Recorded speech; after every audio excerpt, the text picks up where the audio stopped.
Isang pinagpalang umaga po sa ating lahat. Ngayon po, after 4 weeks, ako muli ang nandito po sa inyong unahan.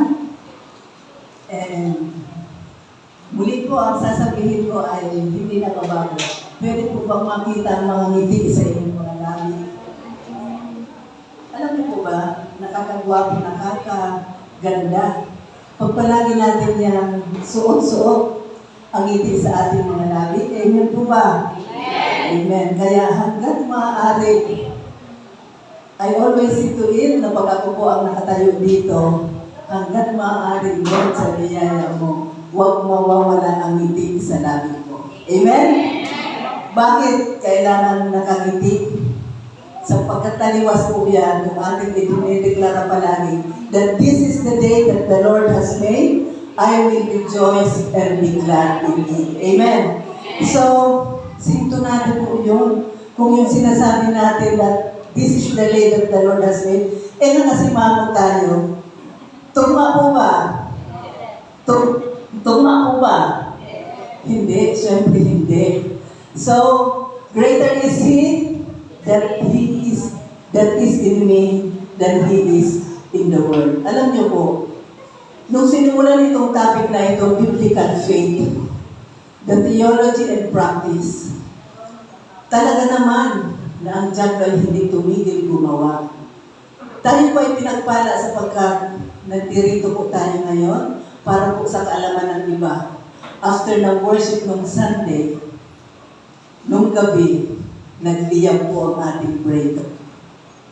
Ang pumasok agad sa isip ko si Ma'am, kasi nangyari din yan sa kanila.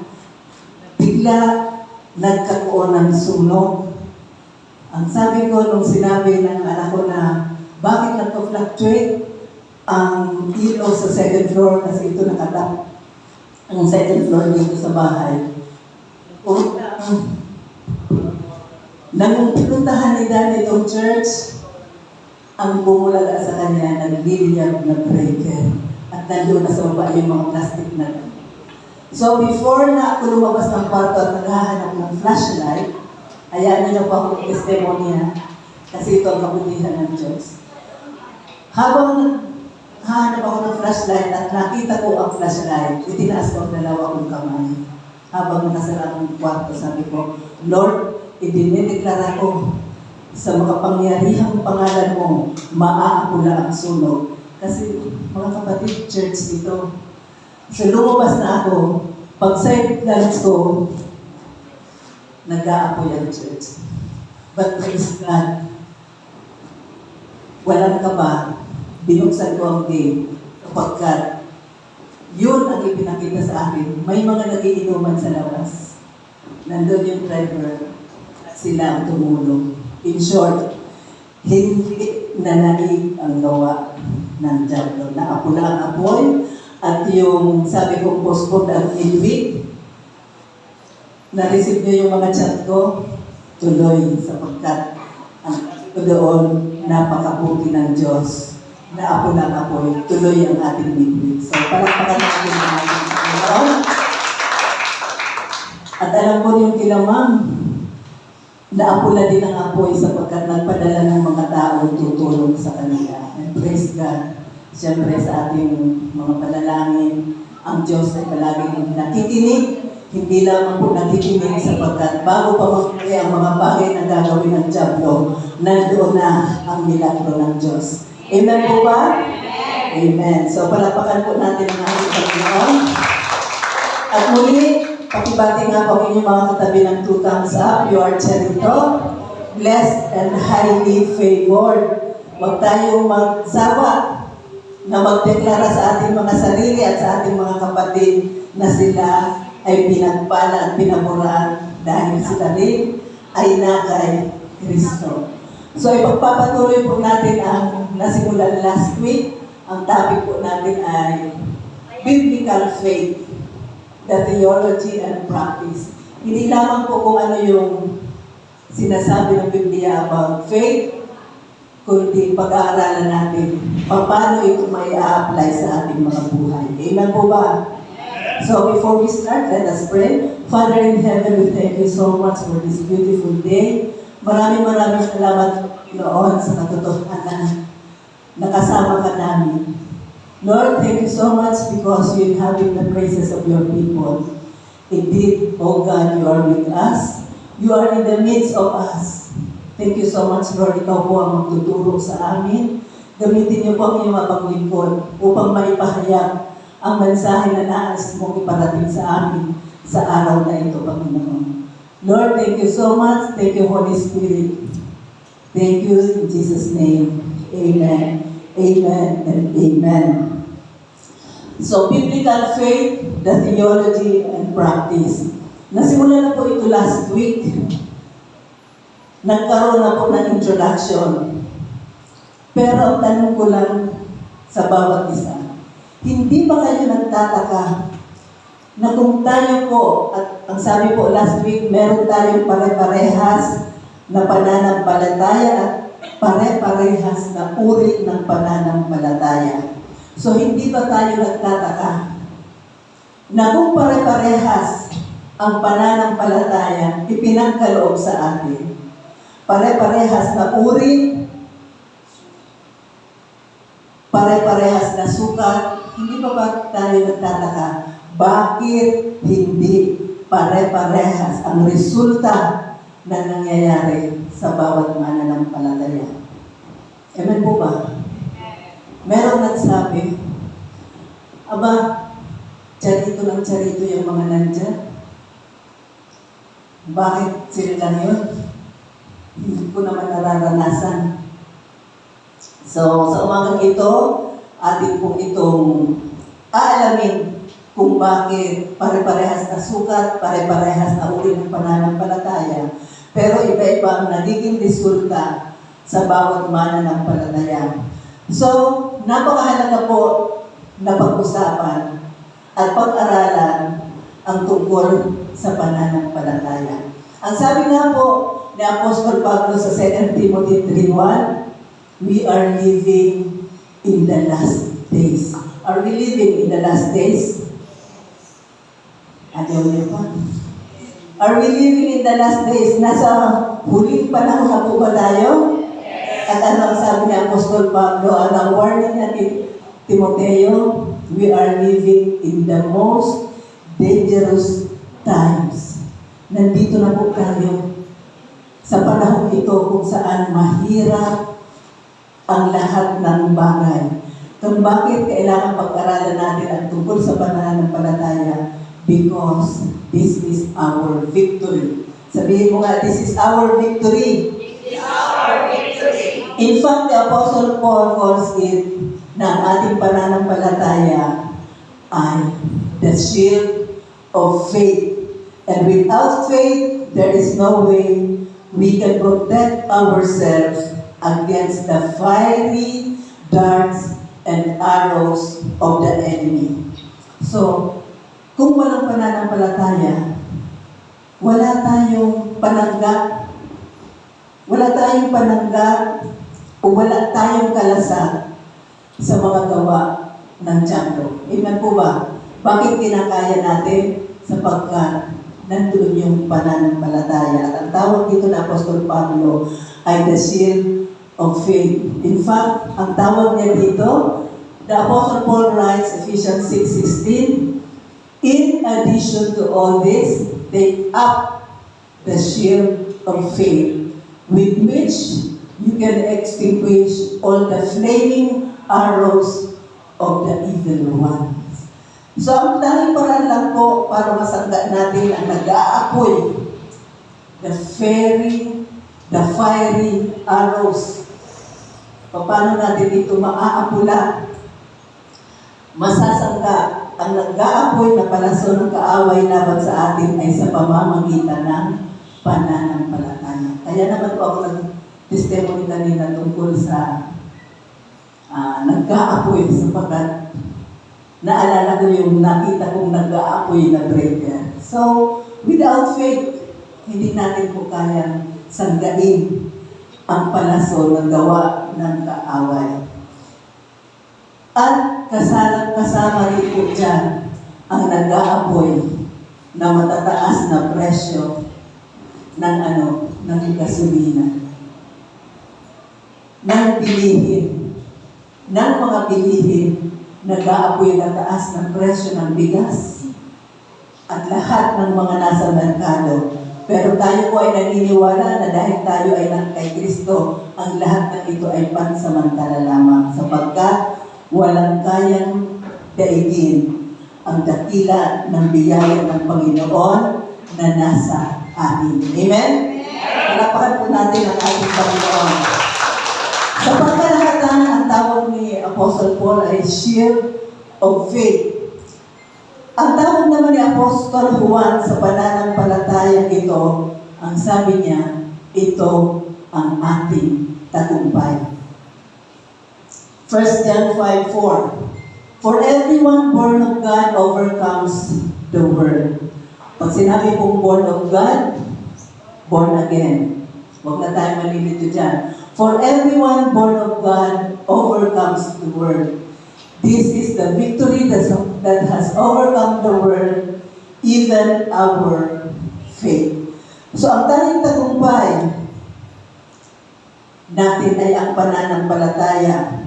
At ang kawalan ng pananampalataya, ibig sabihin ay kawalan ng tagumpay. At ang tanging paraan lamang po para tayo ay magtagumpay sa anumang larangan o sa anumang hamon ng buhay, sa lahat ng mga challenges ng buhay, pagsamasamahin na po natin, maging ito man ay material, ito man ay financial, ito man ay relational, and above all, spiritual challenges in life. The only way we can win is by faith.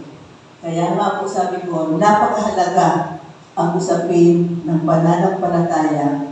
Kaya po, naniniwala ako na kailangan natin ito matutunan. Amen po ba? Amen. Hindi lamang po yung theology, kung naturo ng Biblia about the substance of faith, pero kailangan natin matutunan paano ito ipapractice. Tama po ba? So, equally important, the application. Kaya nga po dito, hindi lamang tayo nagbibigay ng mga bersikulo, hindi lamang alam sa atin kung ano itong mga bagay na ito, kundi palagi na po may life application sapagkat ito na po ang babaunin natin. Paano po ito magagawa paglabas ng church? Amen po ba? So, na-mention na po natin last week at naniniwala po ako na kailangan po na ulitin natin ito at kailangan po, kung maaari, ma-memorize natin ang the law of faith number 1. Pakibasa na po.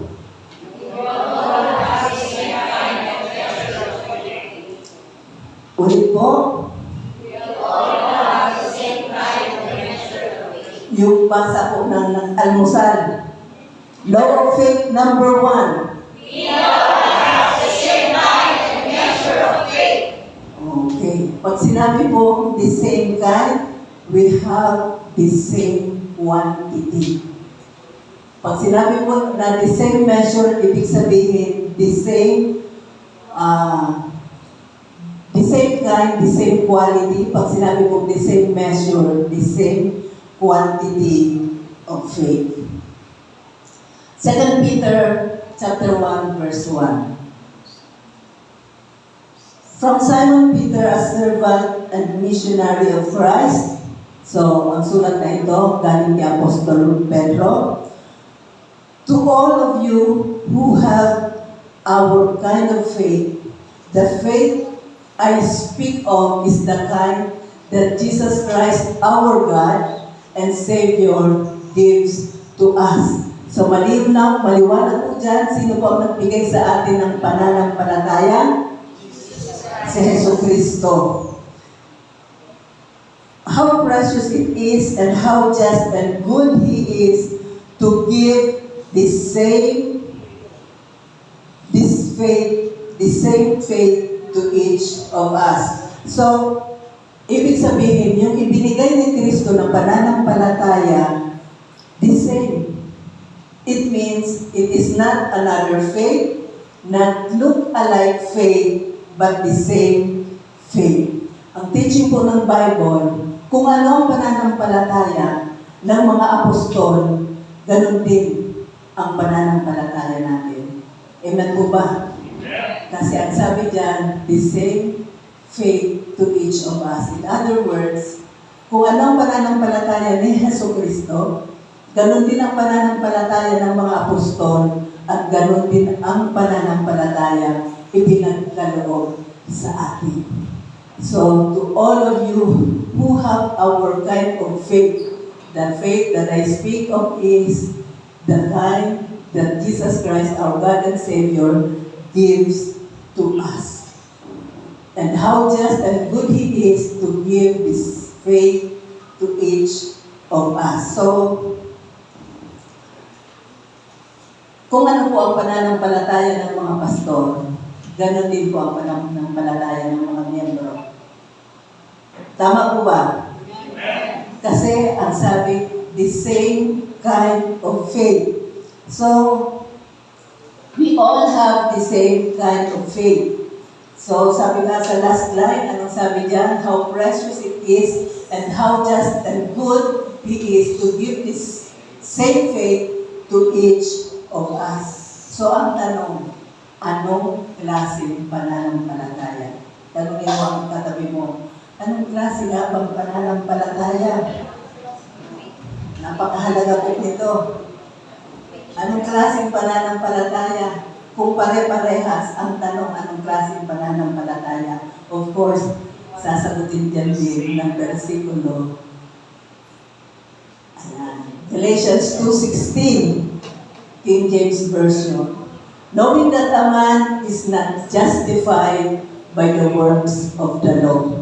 Ibig sabihin po, walang pinawalang sala sa pagsunod sa lahat ng kautusan because no one, as in no one, can do it. Amen? But, nandyan po yung contrasting conjunction. But, by the faith of Jesus Christ, by the faith of Jesus Christ, pananampalataya ng Panginoong Jesucristo. Pananampalataya ng Panginoong Jesucristo. Even we have believed in Jesus Christ that we might be justified by the faith of Christ. Ilang beses po ginamit ang faith of Christ? 2 beses. And not by the works of the law, for the works of the law shall no flesh be justified. So ang sabi po dyan, pananampalataya ni Jesucristo, hindi po sinabi dyan na pananampalataya kay Jesucristo, hindi po by faith in Jesus Christ. Hindi po, ang sinabi po dyan, by the faith of Jesus Christ. Magkaiba po ba? Magkaiba po ba ang of at saka ang in? Amen. In English 101, of at saka in, magkaiba. Pero pareho sila, preposition. So, ang sabi dyan, and not by the works of the law, for the works of the law shall no flesh be justified. So, naiintindihan po natin na may confusion po sa iba dahil sa iba't ibang translation. Naniniwala po ba kayo na iisang Biblia pero iba-iba ang translation? Yes. Kaya naman iba-iba ang pakahulugan. Kaya iisang Biblia nagkakagulo, iba-ibang interpretasyon, kaya nagkakaroon ng iba't ibang paniniwala. So, ipapakita ko po sa inyo ang contrast. Ayan, may contrast. So, paano mo may papakita ang pagkakaiba kung hindi mo makikita at pagtabihin ang contrast. Okay, yan. Galatians 2:16, take note, by the faith of Jesus Christ, by the faith of Christ. So, basahin natin ang NIV. knowing that a person is not justified by the works of the law, but by faith in Jesus Christ. So we too have put our faith in Christ Jesus, that we may be justified by faith in Christ and not by the works of the law, because by the works of the law, no one will be justified. So nakita po natin, King James Version, by the faith of Christ, at sa NIV, by faith in Christ. Parehas po ba? Titigan niyo po, parehas po ba? Hindi. Ano ang nagpaiba? Yung of at saka yung in. Dahil kahit pakinggan mo,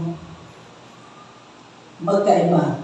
Tagalogin mo man, Inglesin mo man, hindi po parehas. Lalo na po sa original Greek text, hindi po parehas. Hindi po parehas. Sabi dyan, so we too have put our faith in Christ Jesus, that we may be justified by faith and in Christ, and not by the works of the law, because by the works of the law, no one will be justified. So alin po ang tama dyan? Ang King James Version, by the faith of Jesus Christ. Bakit po? Ang pananampalataya po natin ay pananampalataya ni Kristo. Wala po tayong sariling pananampalataya. Amen? Malibang ito ay ibinigay sa atin. Bakit? Ang pananampalataya po natin ay natural. Ang pananampalataya po ng Diyos, ang pananampalataya ni Jesucristo ay supernatural. Amen? So, tama po ang faith of Jesus Christ. Hindi po by faith in Jesus Christ. Tama din po yun. Hindi po natin yun minamali. Hindi po natin yun minamali. Ang pahayag na yan ay sinasabi lamang po natin, hindi po sakto. Hindi po mali, pero hindi po sakto ang pagkakasalin ng NIV from the original text. So, yung pong preposition na in, wala po yan sa original text. Ang nakalagay po na transliteration ay by the faith of Jesus Christ. Sapagkat ang preposition po na of ay preposition of possession. Ang preposition po na in ay preposition of location. Hindi po yan magkaparehas. Maliwanag po? Magkaliwanag po? Tama, kailangan natin ng pananampalataya kay Kristo, pero hindi po tama na ang pananampalataya natin ay sa atin. Sapagkat ang pananampalataya natin ay pananampalataya ni Kristo na ipinagkaloob sa atin. Another verse, Galatians 2:20, King James Version, I am crucified with Christ. Nevertheless, I live, yet not I, but Christ liveth in me, and the life which I now live in the flesh, I live by the faith of the Son of God, who loved me and gave Himself for me. Oh, so kaninong faith? Again? The faith of the Son of God. And who is the Son of God? Jesus Christ. So, tama po. Kaya yung sinasabi po ng Galatians 2:16, by the faith of Jesus Christ. So, pareho po yung Galatians 2:16 at Galatians 2:16, by the faith of the Son of God. So, parehas lamang po. So, bakit po natin ito ini-emphasize? Bakit kailangan i-emphasize yan, Pastora? Isang word lang yan. Of at saka in. Bakit kailangan i-emphasize yan? Napaka-importante po ng teaching na ito. isang word, isang preposition na nagkaiba, napakahalaga. Bakit po? The faith of God, the faith of Jesus Christ. Sa mahinang translation po, nawala po yung teaching na yun. Amen? Sa translation ng NIV, nawala po ang teaching na yun. Apektado po ang mga mananampalataya. Apektado po tayo dyan because the only victory we have is by faith. Amen? Ito lang ang ating victory, ito lang ang ating tagumpay, ang pananampalataya. Not our faith, hindi po yung pananampalataya natin, but by the faith of Jesus Christ. Amen? Hindi sariling pananampalataya, ang pananampalataya natin ay hindi natin pwedeng asahan. Yung faith of Jesus Christ that He gave to us. Sabi ng Apostle Peter, ibinigay sa atin ang pananampalataya ito, hindi ito sa atin sapagkat ang pananampalataya po ito ay hindi natural. Amen? Ito ay supernatural, kaya po hindi kayang daigin ang pananampalataya ng Diyos na naibigay sa atin. Amen? Wala pong makakadaig sa pananampalataya ipinagkaloob sa atin ng Diyos. Shout Amen. Amen. So, tingnan natin ang contrast ng Galatians 2:20, King James Version, and Galatians 2:20 NIV. Nakita niyo ulit yung by the faith of the Son of God, at sa NIV, by the faith in the Son of God. So, nakita po natin ang pagkakaiba. Ang tanong ko po, naintindihan niyo po ba? Naintindihan niyo po ba? By the faith of Jesus Christ o by the faith in Jesus Christ? By the faith of Jesus Christ.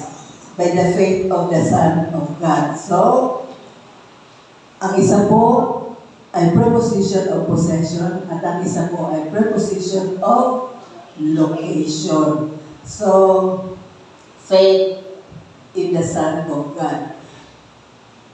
Ang sari po na yan, hindi naman natin din minamali. Amen? Sa ibang talata po, tama yan. Faith in the Son of God. Kaya po natin yung panindigan. Kasi kailangan talagang may faith tayo. Kanino? Pag yun ang tanong, kanino? Kay Jesus Christ. Pero pag tinanong tayo, anong klaseng pananampalataya meron tayo? Ang pananampalataya natin ay pananampalataya ni Kristo. So, pwede natin yan i-prove that we should have faith in Jesus Christ, but not in that particular verse. So, tandaan, palagi nating alalahanin ang bersikulo sa tamang konteksto. At kailangan natin makita ng tama ang gramatikang ginamit. Kung ano talagang sinasabi ng teksto, hindi po yung kung ano ang gusto natin sabihin sa teksto. Because it is our firm commitment that the verse is the voice of God. Amen? Always, the verse is the voice of God. So, alam niyo po, merong denominasyon na mataas ang pagtingin, mataas ang pagkilala sa King James Version. Tama po ba? Para sa kanila, walang ibang Biblia, kundi King James Version. Talagang makikipag-argue po yan dahil yun ang paniniwala nila. Pero meron po tayo tinatawag na laws in translation. Kasi po, ang King James Version po ay may reputasyon na transliteration. Ano po yun? Kasi yung King James Version po, limitado pa ang mga words, English words, nung panahon na iyan ay ginawa. So, nagbabago po ba ang mga terms? Nagbabago. Kaya, alam ko na pag-aralan natin yan yung about the vine. So, transliteration po yan. Kaya, yung may mga denomination na talagang mataas ang paghaka nila sa King James Version. So, makikipag-discussion yan at saka lahat ng versikulong makikita mo dyan talaga paninindigan nila ang King James Version sapagkat yan lamang po ang kanilang Biblia. Pero reminder po, may mga versikulo po sa Biblia na mahina din po ang pagkakasari ng King James Version. Pero dyan po sa talata na yan, tama po ang King James Version. Kasi po may tinatawag na pangkalahatang batas sa translation. So, we should always look at the original text. Kaya yan po ang ginagawa natin dito. Ipinapaliwanag ang versikulo. Yan po ay base sa original na teksto. Kung ano po yung pinakamalapit na salin na translation sa original text, yun po ang ginagamit natin. Yun po ang, kasi po, pinoprotektahan po natin ang kabuuang mensahe ng Biblia. Amen? Kailangan proteksyonan ang kabuuang mensahe. So mga kapatid, ang Biblia po ay may iisa lamang mensahe. And what is the only message of the Bible? It is the message of the finished work of Christ. Kaya anumang salin, anumang interpretasyon na binabangga ang tinapos na gawa ni Kristo ay mahinang salin. Amen po ba? Maling salin at maling interpretasyon. So, we should protect the one and only message of the Bible, and it is the message of the finished work of Jesus Christ. Amen? Amen. Hindi lamang po na meron po tayong same kind of faith, but we also have the same measure of faith. We also have the same measure of faith. Pakita ko po muli sa inyo. Okay. Ayan po muna. Romans 12, verse 3. For I say, through the grace given unto me, to every man that is among you, not to think of himself more highly than he ought to think, but to think soberly, according as God hath dealt to every man the measure of faith. So, hindi lamang po isang uri, kundi isang sukat din ng pananampalataya. So, again, pakita ko po ito. The law of faith, number 1, pakibasa po muli ng mga nag-almusal. We all have the same kind and measure of faith. Mas malakas po. We all have the same kind and measure of faith. We all have the same quality and quantity of faith. Theologically, we all have the same kind and measure of faith as the apostles and even the Lord Jesus Christ. We all have the same kind and measure of faith as the apostles and even the Lord Jesus Christ. But potentially, we are all winners. Napag-aralan natin yan last week. Lahat po tayo ay mananagumpay. Amen? In life. But in reality, sa realidad, as to whether this potential is realized, depends on the application. Ito na, application. Sa physics po, may tinatawag na dalawang klase ng energy. Sino yung mga magagaling sa physics dito? Magtatawag po ako. Oh, may mga nagtagit na. Siguro tatawagin ko ang nasa unahan. Pero pag dinanahan ako, yung nasa gitna o yung nasa hulihan. So sa physics, physics po may tinatawag na dalawang klase ng energy. Ano po ito? Oh, hindi kayo nagkasundo. Mag-recitation pa tayo. So, two kinds of energy. Potential energy and kinetic energy. Oh, palakpakan mo yung sarili mo kung nakuha mo. Pag sinabi ng potential energy, sa physics po, ang tawag ko dito ay stored energy. Ito po yung nakatagong enerhiya.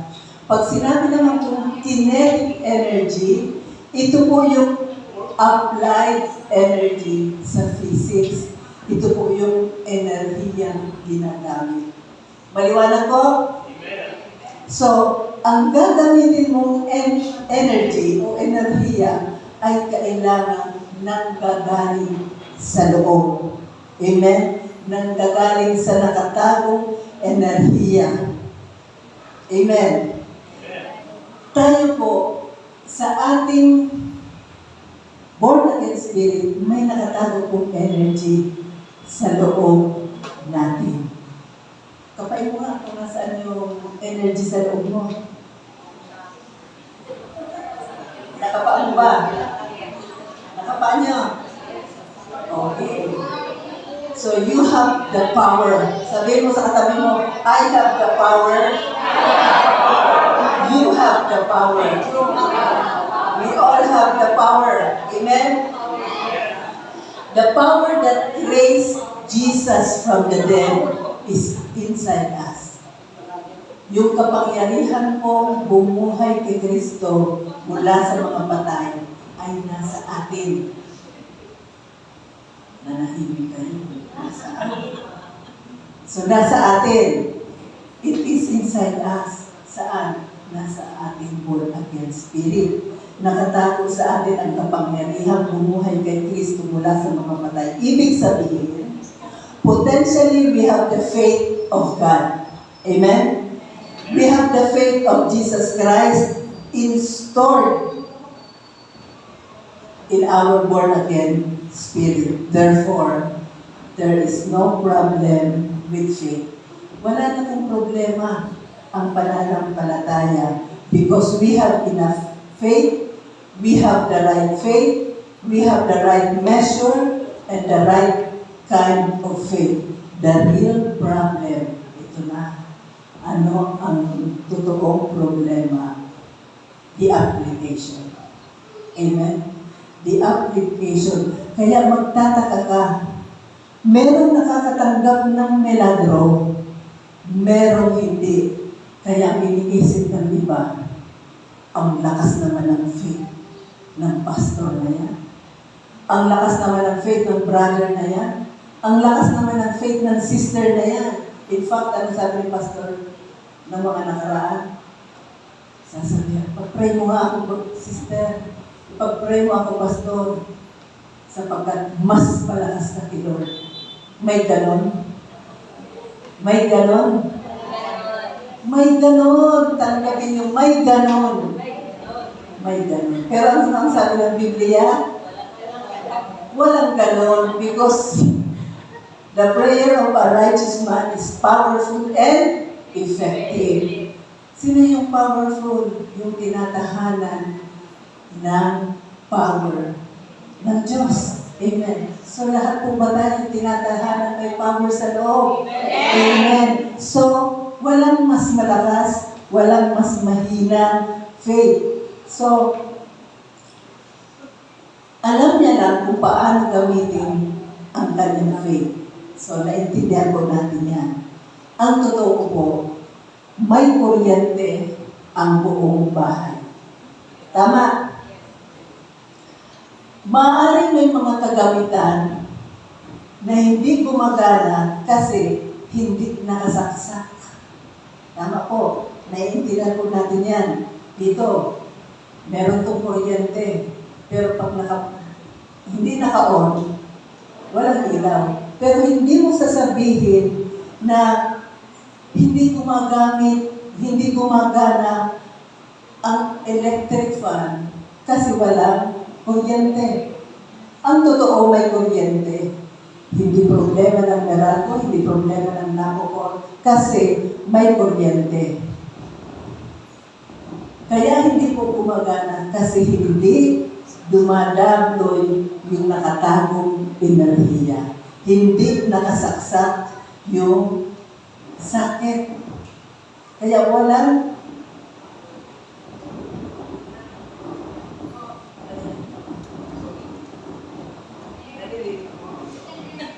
talagang nakikisabay nakikisabay talaga. So, sa isang bahay, may kuryente, pero may mga kagamitan hindi gumagana sapagkat hindi naka-on at hindi nakasaksak yung sasakit. But you need to put on the plug. Kailangan alam mong gamitin yung faith.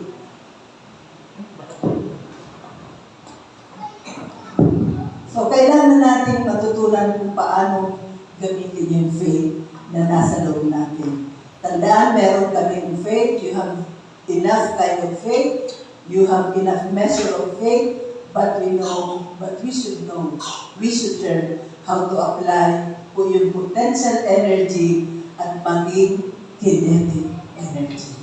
So yung nasa loob natin, nakastore po yan sa loob, kailangan natin gamitin para ito po ay maging kinetic energy.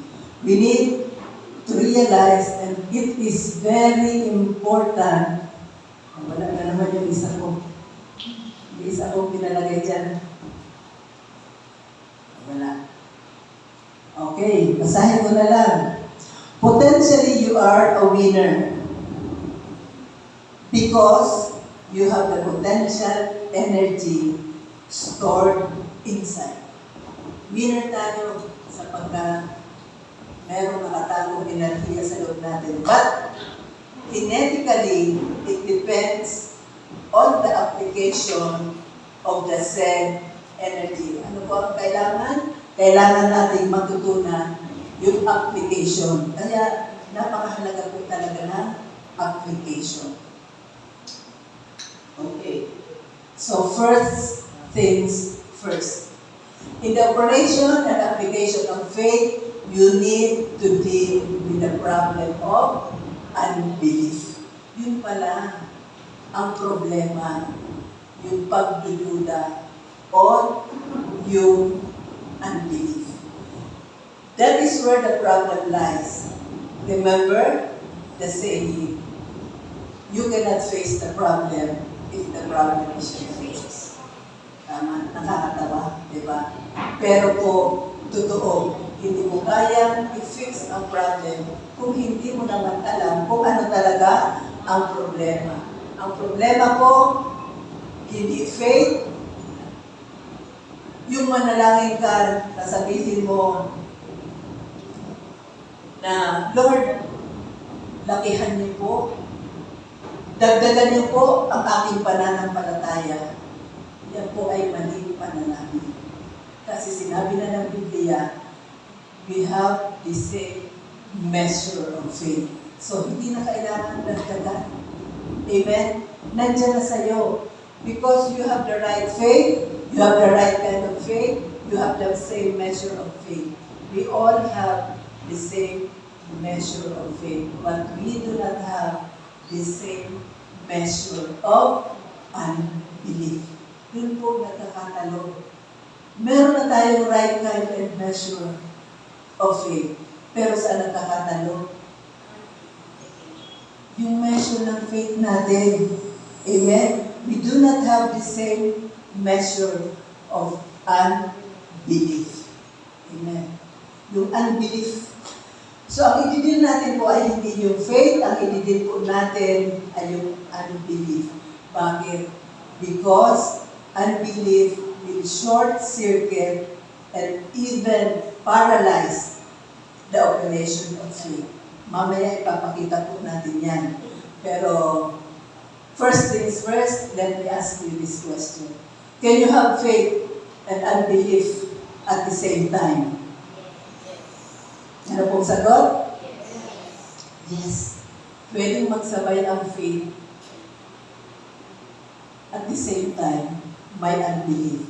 So, pwede ba na may pananampalataya at pagdududa sa parehas na panahon? Ang sabi ng iba, very good, ang sabi niyo, yes. Sapagkat sa iba, ang sasabihin nila, hindi. Pag mayroong faith, walang unbelief. At pag may unbelief, walang faith. Mali po. Mali po yan. Tayo naniniwala na pwede magsama ang pananampalataya at ang pagdududa. Amen? Parang ang pananampalataya po ay pwedeng magsabay sa isang pagkakataon. Bakit? So, tanungin ko kayo, bakit pwedeng magsama? Tatawag ako ulit. This time, ang tatawagin ko, matatayagin ko na sa unahan. Bakit pwedeng magsama sa isang pagkakataon? Because faith is in your born-again spirit. Nasaan ang faith? Nasa ating born-again spirit. At ang unbelief ay nasa ating unregenerated soul. Hindi pa nababago ang ating soul. Kaya napakahalaga po ang renewing of the mind. Anak kayo. Paano marunin ang mind? Through the Word of God. Kaya pag may pagkakataon na mag-aral ng salita ng Diyos, tayo ay mag-aral. Ang unbelief po ay nasa unregenerated soul. Ang na-born again po sa atin ay ang ating spirit. Nandun po yung faith of God. Nandun po yung faith of Jesus Christ. Sa atin po namang unregenerated soul, pag sinasabi ko unregenerated soul, andun po yung mind, emotion, and will. Nandito po yung unbelief. Tama po ba? Minsan nagkakaroon tayo ng pagdududa sa isip. Nagkakaroon tayo ng pagdududa sa ating puso. Kaya ang nagiging resulta, nagdududa pati ang ating paggalaw. So, kung saan po makikita where you can find the domain of your 5 senses. Dito po matatagpuan ang ating 5 natural senses. Nasaan po? Nasa soul. At ang sa soul ay mind, emotion, and will. So, 5 natural senses. Nandoon po yung sense of touch, sense of hearing, sense of taste, sense of sight, and sense of smell. Diyan po, nandyan po yung mga natural senses. Kaya, pag hindi yan na bago, sigurado, masusort circuit o mapaparalyze ang face. Because there is where you're feeling. Nandyan yun po ating pandama. Matatagpuan sa ating soul that affects the body. Ang nakadikit po sa body ay ang soul, kaya pag hindi po natin na-address ang problema ng unbelief, ano po ang mangyayari? Ano po ang mangyayari pag hindi po na-address ang unbelief? Ano po mangyayari? Naaapektuhan po ang ating, pag hindi na bago ang ating soul, maapektuhan po ang ating body sapagkat sila po yung magkadikit. Ang faith po ay nasa spirit, so we must know how to operate the faith. Kailangan matutunan natin paano pagtatakbuhin ang ating pananampalataya that we have in our spirit para po makatawid ito sa soul at makaapekto sa iyong katawan kung saan nangangailangan ka ng milagro. Saan ka ba nangangailangan ng milagro? Sa anong part? Sa katawan. Bakit? Yun yung may feelings, yun yung nakakadama. Doon mo makikita yung 5 natural senses. O may sakit pa ako. Namamaga pa. Namumula pa. Ay, mamamatay na ako. Amen? Ganon. Hindi pa ako magaling sapagkat nakikita mo. May dugo pa. Nakita mo. Naamoy mo, may amoy pa. So pag hindi na bago yung soul, apektado ang ating katawan. So, ang faith ay nasa spirit, kaya kailangan po natin ma-operate yung nasa ating enerhiya, yung potential energy, para po ito ay makatawid sa ating soul at makaapekto sa ating katawan kung saan nangangailangan ng milagro. Ang sabi ng iba, kapag may dilim, walang liwanag. Tama po ba? Kapag may dilim daw ay walang liwanag and vice versa. Dahil ang argumento nila, hindi daw pwedeng pagsamahin ang liwanag at ang dilim. Totoo naman, kung ang tinutukoy mong silid ay isang silid lang. Tama po ba? Hindi pwede pag ito, isang silid lang. Hindi mo pwede pagsamahin yung liwanag at dilim. Pero pwede po ba sa isang bahay mapagsama ang dilim at liwanag sa magkakahiwalay na silid? Ito, isang bahay lang. Pero sa isang bahay may 3 silid, pwede bang magsama ang liwanag at dilim? Sa isang kwarto may liwanag, sa isang kwarto may walang liwanag, at sa isang kwarto ay may dilim. So, pwede na sa isang bahay ay may 3 silid at iba-iba kung may liwanag o may dilim. Pwede ba? Ibig ko lang pong sabihin, kailangan natin ma-realize that we are spirit, soul, and body. Nilikha po ang Diyos ayon sa kanyang buwangis. Tayo po ay may soul, may spirit, at may body. So, sa spirit po natin ay wala ng dilim, maliwanag na, ready na, sapagkat nasa atin ang liwanag ni Kristo. Yun ay perfecto na, ito na ay okay na with God, no problem. When you die, you are perfectly okay and ready for eternity. Sapagkat okay na ang ating spirit. Ang soul po natin ang may problem dahil hindi pa born again. Amen? Hindi pa born again ang ating spirit, ang ating mind, emotion, and will. Pabago-bago po yan. Pabago-bago po yan.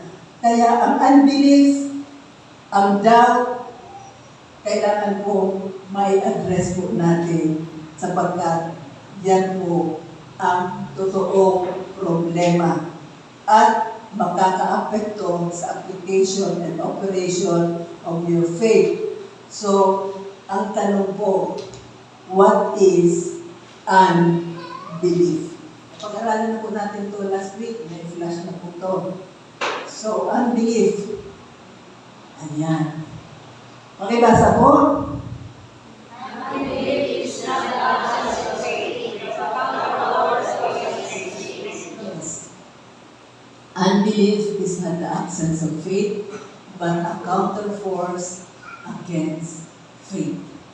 Tandaan po natin, kung halimbawa, may kariton, at may 10 kabayong humihila pa abante, at meron naman 10 kabayo na humihila paatras, gagalaw po ba? Hindi. Kahit mahinang hayop ang humila dyan, pero walang paatras, lahat paabante, gagalaw? Yes. So unbelief is not the absence of faith, but a counterforce against faith. So napakahalaga. We can have faith and unbelief at the same time, where you can find faith in your born-again spirit. At ang unbelief naman ay sa unregenerated soul. So, dun po natin dapat i-focus sapagkat yun po ang solusyon sa problema. Not faith, sapagkat sa faith wala na tayong problema. Mark 11:23.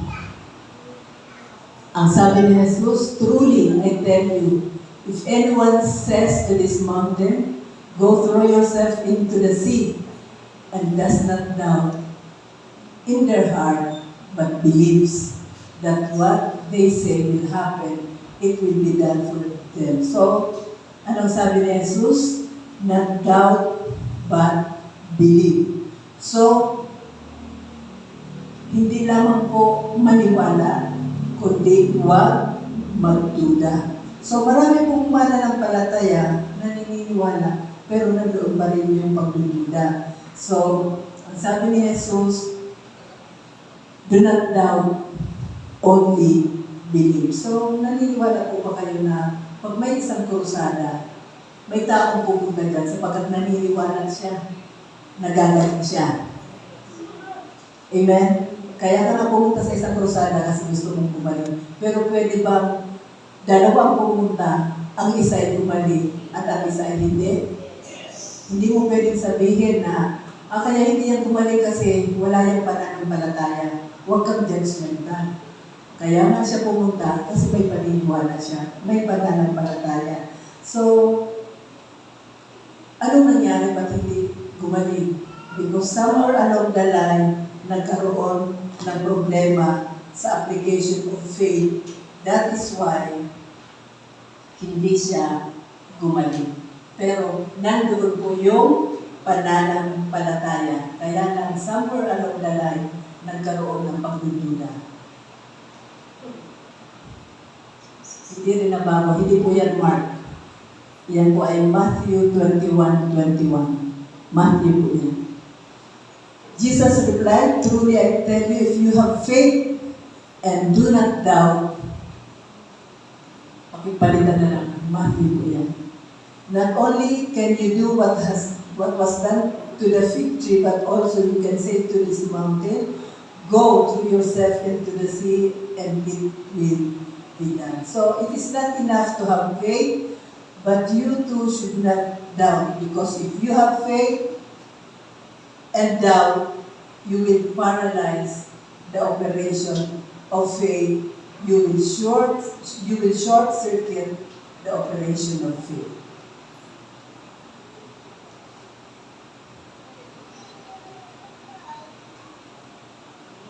Next verse po. Ayan, James 1:6. But when you ask, you must believe and not doubt. So, napaka-consistent po ng scripture.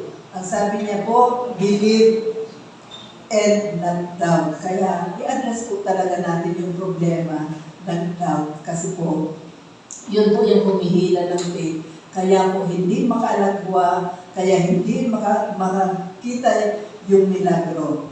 So, but when you ask, you must believe and not doubt, because the one who doubts is like a wave of the sea, blown and tossed by the wind. So, pag sinabi yung tossed and blown by the wind, kung saan po nakahapay yung hangin. Kung saan po yung hangin, nandun siya nakahapay. Paano po ba yung, pag nandito yung hangin, gaganyan siya. Hindi po siya stable. So, kaya ang nangyayari, hindi po siya, walang nangyayaring milagro sa buhay niya. Sa umaga, naniwala siya, paggising niya, nagdeklara siya, Lord, magaling na ako. Idinideklara ko, ang sugat na ito ay magaling na. Ako ay malakas, malusog, masigla. Pagdating ng hapon, nanghina na naman, ay, mamamatay na ako. Ay, mamamatay na ako. May ganon. Kasi somewhere along the line, nagkakaroon ng doubt. So, hindi nagiging consistent. He is like the one who doubts is like a wave of the sea, blown and tossed by the wind. Hinalintunan sa alon ng dagat, na kung saan yung hangin, doon siya pumupunta. James 1:7-8. That person, sino yung person? The one who doubts should not expect to receive anything from the Lord. Hindi po yan. Ang nag-aalinlangan daw po ay hindi makaka-receive ng milagro from God. Amen. Pero kung po ay may magandang balita sa inyo, because you have the right kind of faith, you will receive miracles from God. Amen? We will receive miracles from side because we have the faith of Jesus Christ inside our born again spirit. And we will receive, we always declare miracles in our life. Marami pa po yan, maghanda ka. Marami pang milagro mangyayari sa buhay mo. Amen? Alam niyo po ba, maging si Hesus Kristo sa ministry niya ay apektado ng unbelief.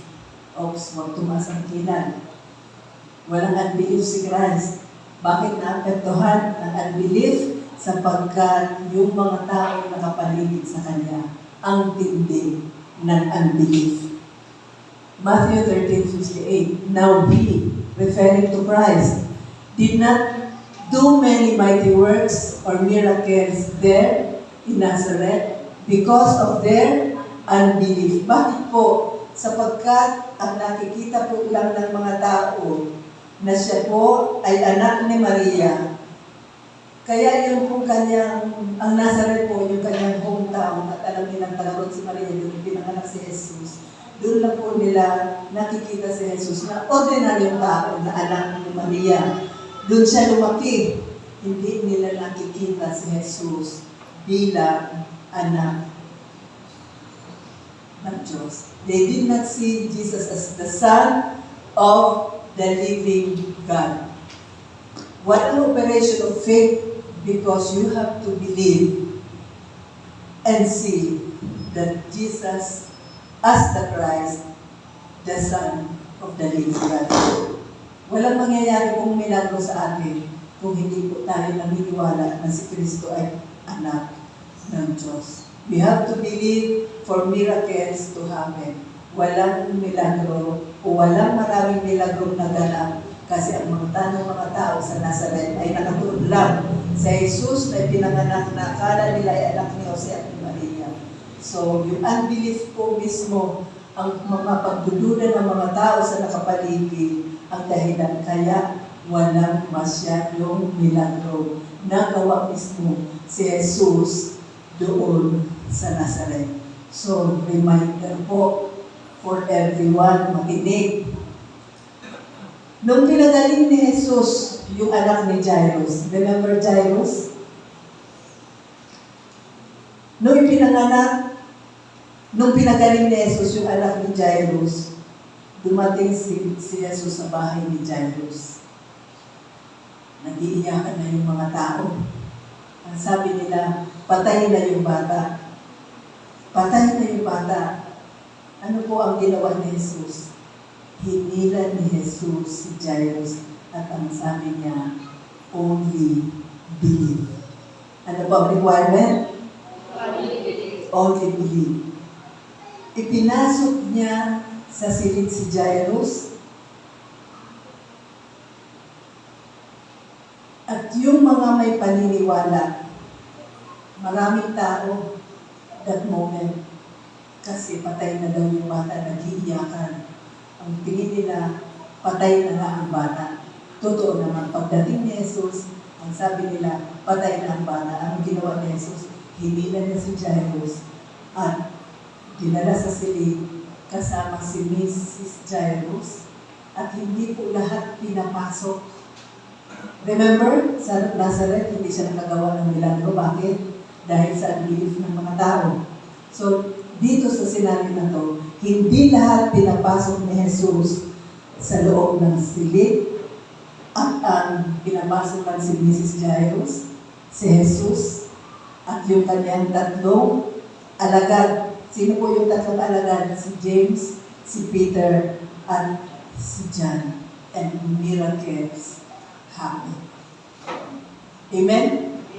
Binuhay ni Jesus ang bata. Tandaan, hindi po lahat pinapasok sa silid. Bakit? Hindi lahat may pananampalataya at nangyari ang milagro. Mga kapatid, napakahalaga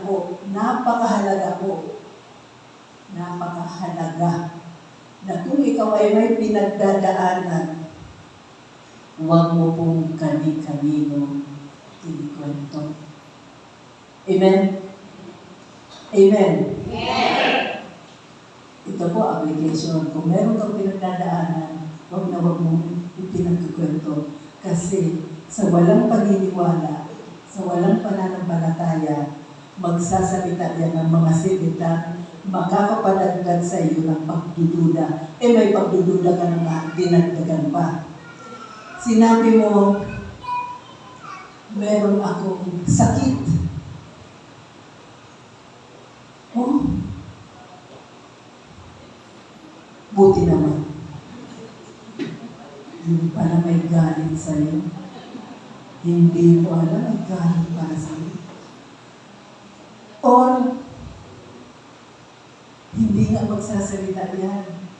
Pero pag talikod mo, magpipigan na yan mo. Si ganito may sakit. Yung pala may galit sa'yo. Marami sasabihin. Kasi hindi naman pala siya friends mo. Akala mo lang friends. Yung pala, hindi. So kung may pinagdadaanan ka, anumang problema, huwag ka agad pinag-broadcast. Ito pa, na-confine ka na. Pinicturan mo pa, may tubo ka sa ulo, may tubo ka sa ilong, may tubo ka sa kung saan, tubo-tubuhan ka na. Naku, ito na. Hindi mo alam, pinagkukwento ka na, uy, si ganito, mamamatay na. Hindi ka mga patay, pinatay ka na. Mga kapatid, reminder lang po, kung ano ang pinagdadaanan nyo, huwag lalo na kung walang paniniwala, piliin ang kinikwentuhan. Amen po ba? Yes. Kasi lalo na ngayon, ang dali-dali na mag-communicate. Nasa isang sulong lang yan, nakatalibig lang yan. Mamaya, nakasend to many na pala. Malaman mo, akala ko patay ka na. Sabi nila nito, kaya, no. So, mag-isip. Kasi marami pala galit sa iyo. Natutuwa pang nagkasakit ka. So, remember the problem is not faith, but unbelief.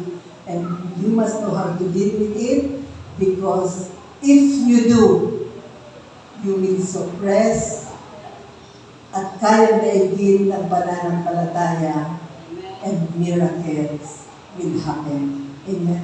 So, kailangan natin i-deal talaga yung unbelief sapagkat pag ito ay ating pagtagumpayan, ano mangyayari? Miracles happen. My last 2 verse. Sabi ko nga, wala pa po akong tulog yan. Sabi ko, maikli lang ang message, pero pag ginanahan ako, bali mamaya na ako matutulog. Matthew 17:20. So Jesus said to them, because of your unbelief. Mali. Isa pang verse before.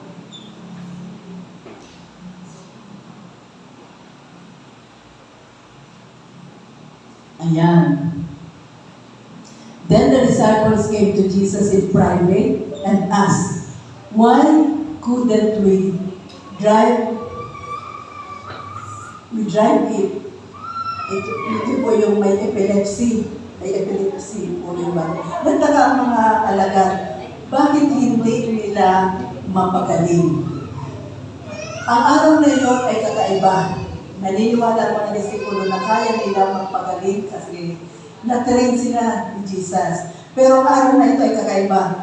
Laglag ang kanilang panga, luwa ang kanilang mata sa pagtataka. Bakit? Kung bakit hindi nila mapagaling ang bata, o kaya palihim. Na lumapit ang mga alagad kay Jesus at tinanong nila kung bakit hindi nila mapagaling ang bata. Ang tugon ni Jesus, dahil sa kanilang pag-aalinlangan. So Jesus said to them, because of your unbelief. For assuredly I say to you, if you have faith as a mustard seed, you will say to this mountain, move from here to there, and it will be moved, and nothing will be possible for you. So ang problema ng mga alagad ay hindi faith, kundi unbelief.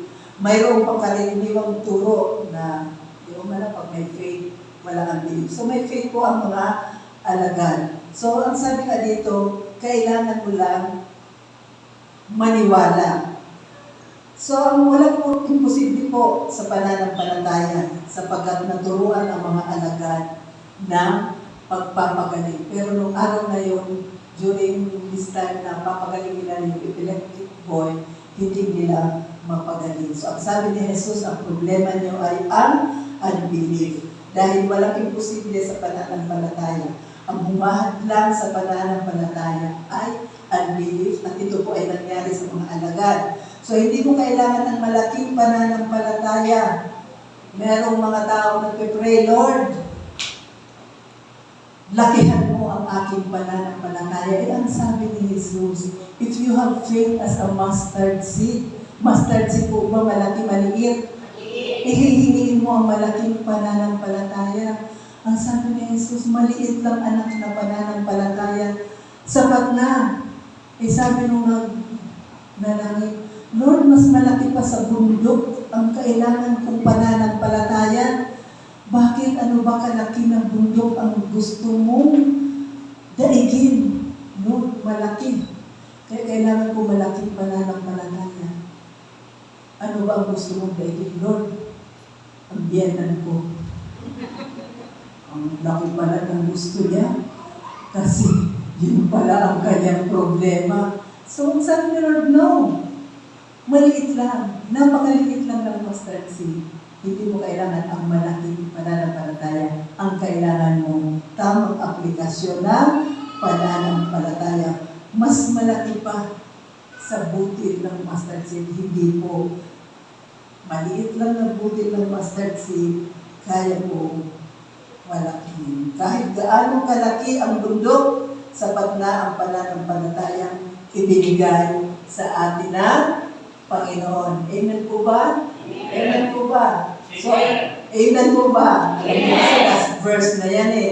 In the operation of faith, you have to deal with the problem of unbelief. You cannot deal with something that you do not know. Hindi mo kayang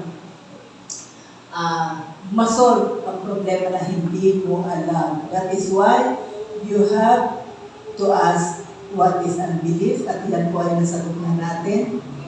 Pero ang kailangan natin ngayon malaman, what is causing unbelief? What causes unbelief? So, kanina nasagot na natin yung unbelief. Okay. Ano nga po muli yung unbelief? Unbelief is not the absence of faith, but a counterforce against faith. So, ang tanong ngayon, next slide.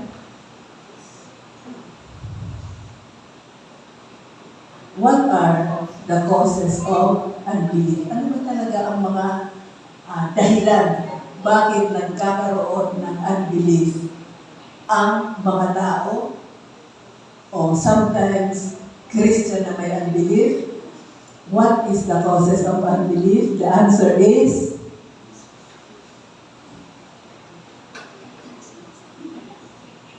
next week. Ayaw na. Parang ayaw pa akong patigilin eh.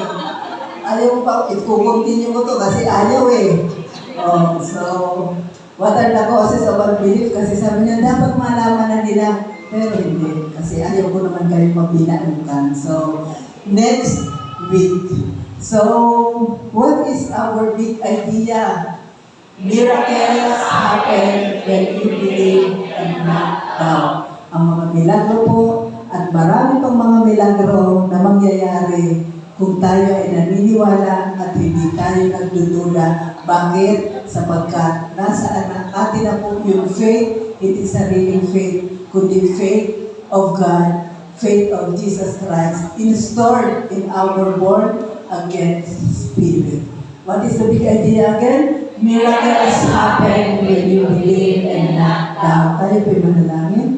Dakilang Diyos sa mga makapangyarihan sa lahat. Maraming salamat po, Panginoon, sapagkat patuloy mo kaming tinuturuan, Panginoon. Lord, thank you. Napakahalaga po ng pananampalataya sapagkat ito lamang ang aming panangga, ang aming kalasan laban sa nag-aapoy na magagawa ng kalaban. Lord, thank you so much sapagkat umaasa kami, Panginoon, sa mga milagro po, Panginoon, na gagawin mo sa aming mga buhay. Lord, thank you for giving us the same kind of faith and the same measure of faith. At sa aming pong pag-dispense ng pananampalataya nito, Panginoon, turuan mo kami na patuloy na marinyo ang aming mga kaisipan sa pamamagitan ng iyong mga salita, Panginoon, sa amin. Lord, thank you. Bigyan po kami ng puso, uhaw sa pag-aaral ng iyong mga salita, Panginoon, sapagkat ito lamang ang aming tagumpay. Hindi lamang po palangga, hindi lamang kalasan, kundi ito ang aming tagumpay habang kami ay naglalakbay sa buhay na ito, Panginoon. At patuloy ko pong ininideklara sa mga kapatid ko ito, ang patuloy na kalakasan, patuloy na mga milagrong inihandang mo po para sa kanila. Sa pangalan ni Jesus, Amen, Amen, and Amen. Ngayon naman po ay naangayahan po ang may mga bahagi po sa ating komunyon.